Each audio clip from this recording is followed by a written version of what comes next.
குனித்த புருவமும் கோவை செவ்வாயில் குமின் சிரிப்பும் பனித்த சடையும் பவளம் போல் மேனியில் பால் வெந்நீரும்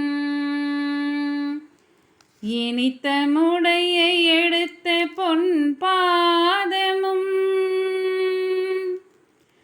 காண பெற்றால் மனித பிறவியும் வேண்டுவதே இந்த மாநிலத்தே. மனித பிறவியும் வேண்டுவதே இந்த மாநிலத்தே.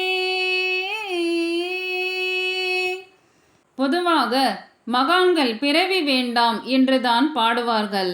ஆனால் திருநாவுக்கரசு சுவாமிகள் தில்லை கூத்தனை தரிசிக்கிறார். வளைந்த புருவங்களையும் கொவ்வை கனி போன்ற சிவந்த வாயிலே முகிழ்க்கும் புன்னகையையும் கங்கையால் ஈரமான சடை முடியையும் பவளம் போன்ற சிவந்த திருமேனியில் அணிந்த பால் போன்ற வெண்மையான வெண்ணீற்று பூச்சினையும் பேரின்பம் நல்கும் தூக்கிய திருவடிகளையும் காண்கிறார்.